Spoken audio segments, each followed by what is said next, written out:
ഒരു തെറ്റും ചെയ്യാത്ത പാവം എന്റെ ചേച്ചിയെ കള്ളക്കേസ് കൊടുത്ത് ജയിലിലാക്കിയത് ഞാൻ മറക്കണോ? ആരുമില്ലാത്ത നേരത്ത് ആ വിഷ്ണു എന്ന് പറയുന്നവന്റെ കൂടെ ഇവിടെ ചെലവഴിച്ചത് ഞാൻ മറക്കണോ? ഏറ്റവും ഒടുവില് എന്റെ ചേച്ചിയെ കാണാതായപ്പോ അതിൽ നീ സന്തോഷിച്ചത് ഞാൻ മറക്കണോ? പറയടി, മറക്കണോന്ന്. അതൊക്കെ മറക്കണമെങ്കിലേ ഞാൻ മരിക്കണം. പുതിയൊരു ജീവിതം തുടങ്ങാന്ന് എത്ര നിസ്സാരമായിട്ടാ നീ അത് പറഞ്ഞത്? എടി, എന്റെ മനസ്സിലിപ്പോഴും ഒരേ ഒരാളേ ഉള്ളൂ, അത് ദേവികയാ. അവളായിരിക്കും ഇനി അങ്ങോട്ട് എന്റെ ജീവിതത്തിൽ ഭാര്യയായിട്ട് വരാൻ പോകുന്നത്. ദേവികയുടെ സ്ഥാനത്ത് മറ്റൊരു പെൺകുട്ടിയെ സങ്കല്പിക്കാൻ പോലും എനിക്ക് കഴിയില്ല. അത് നീ പ്രതീക്ഷിക്കാൻ വേണ്ട. അതുകൊണ്ട് മേലാൽ ഇതുപോലുള്ള മണ്ടത്തരങ്ങളും പറഞ്ഞുകൊണ്ട് എന്റെ മുമ്പിലേക്ക് വരരുത്. എനിക്കത് ഇഷ്ടമല്ല.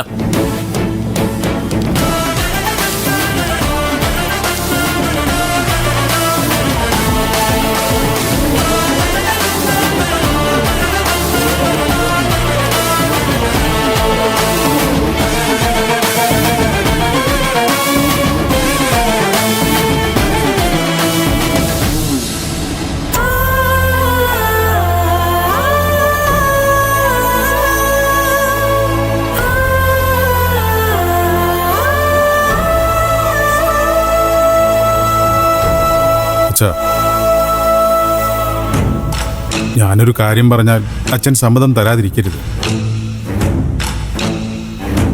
ഞാൻ എൻ്റെ വീട്ടിലേക്ക് പോയാലോ എന്ന് ആലോചിക്കുക. ഇവിടെ എനിക്ക് പറ്റുന്നില്ല അച്ഛാ. എവിടെ തിരിഞ്ഞാലും പ്രേമയെക്കുറിച്ചുള്ള ഓർമ്മകളാണ്. അതിൽ നിന്ന് എനിക്കൊരു മാറ്റം വേണം. അമൃതന്റെ വീട്ടിൽ പോയാൽ പ്രേമയെ മറക്കാൻ പറ്റുമോ?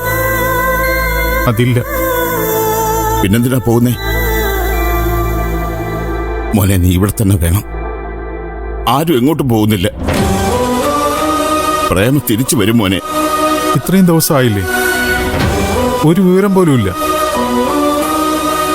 അതാ ഞാൻ. മോനെ, നിന്നെ ബലമായി പിടിച്ചു നിർത്താനൊന്നും എനിക്ക് പറ്റില്ലെന്നറിയാലോ. പോണമെന്നാണ് നിനക്ക് തോന്നുന്നതെങ്കിൽ വയ്ക്കോ.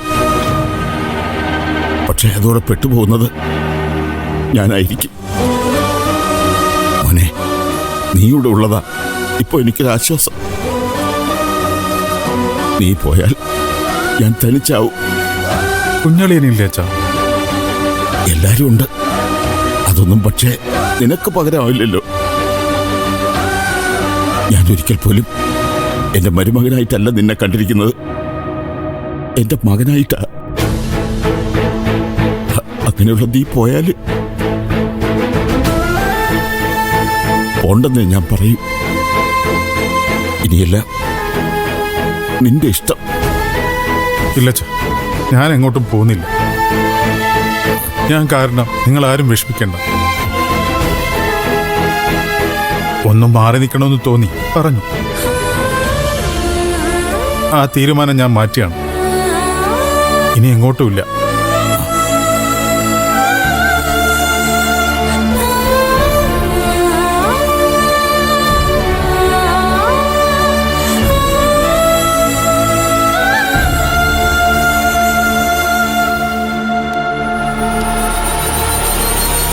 ഞാൻ കുറച്ച് തിരക്കില്ല.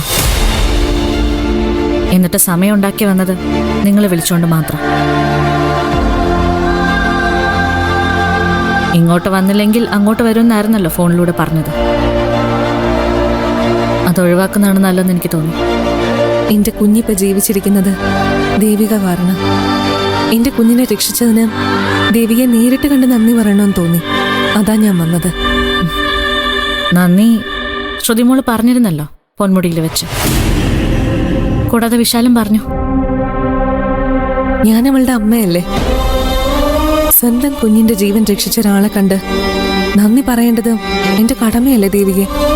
കടമയൊക്കെ, പക്ഷെ അതുകൊണ്ട് മാത്രം നിങ്ങൾ പറയുന്ന നന്ദി ഞാൻ സ്വീകരിക്കാം. പക്ഷെ എല്ലാം ഇവിടം കൊണ്ട് അവസാനിക്കണം. അല്ലാതെ ഈ നന്ദിയമ്മയെ പിടിച്ച് നമുക്കിടയിൽ ഉണ്ടായിരുന്ന നീരസങ്ങൾ മുഴുവൻ മാറ്റിക്കളയാം എന്ന് കരുതുന്നുണ്ടെങ്കിൽ അത് വെറുതെ. അതൊരിക്കലും നടക്കാൻ പോകുന്നില്ല. എനിക്ക് ദേവികയോട് ഒരു ദേഷ്യവും ഇല്ല. എനിക്കുണ്ടെങ്കിലോ? ഞാൻ കരുതി ശ്രുതിമോളെ രക്ഷിച്ചപ്പോ ശ്രുതിമോളുടെ സ്ഥാനത്ത് ആരായിരുന്നാലും ഞാൻ രക്ഷിക്കുമായിരുന്നു. ഒരു കുഞ്ഞിനെ ക്രിമിനൽസ് അപായപ്പെടുത്താൻ നോക്കുമ്പോൾ ആധാർ കാർഡ് പരിശോധിച്ച് രക്ഷിക്കുന്ന ഒരു മാനസികാവസ്ഥയല്ല എന്റേത്. അതല്ല എന്റെ രീതി. എന്ന് കരുതി പഴയതെല്ലാം ഞാൻ മറന്നു എന്ന് കരുതുന്നുണ്ടെങ്കിൽ എനിക്ക് നിങ്ങളോട് സഹതാപം മാത്രമേ ഉള്ളൂ.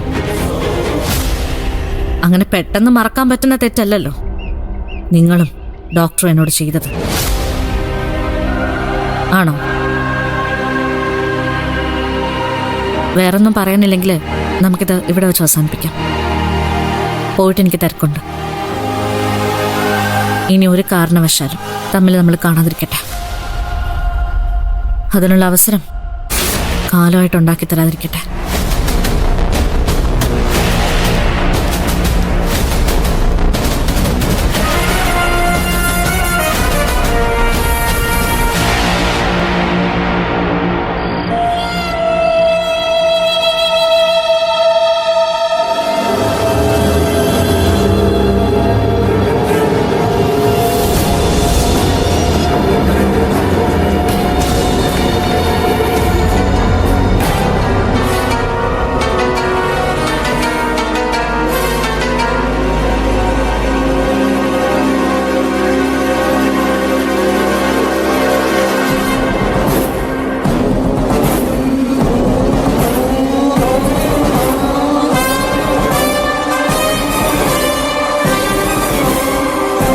ശരത്തെ, ശരത്തെ, ശരത്തെ,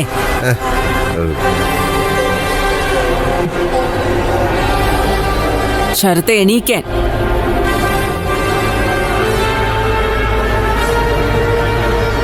നീ കുടിയും തുടങ്ങിയോ? ഇതുവരെ ഇങ്ങനൊരു ശീലം ഉണ്ടായിരുന്നില്ലല്ലോ. ആരും അറിയാതെ എത്ര തവണ ഞാൻ കുടിച്ചിരിക്കുന്നു, എന്തൊക്കെ ചെയ്തിരിക്കുന്നു. ഇതാ ദേവിക കാണണ്ട. അവള് കണ്ട എന്നെ അങ്ങ് കൊല്ലു. ദേവിക അവളെന്റെ ഒരു പിടുത്തത്തിനില്ല. മനസ്സറിഞ്ഞ് കൊടുത്താ അവള് ബാക്കിയുണ്ടാവും. അല്ലെ അവൾക്ക് ശരിക്കും അറിയില്ല. തീയാ ഞാൻ, തീ.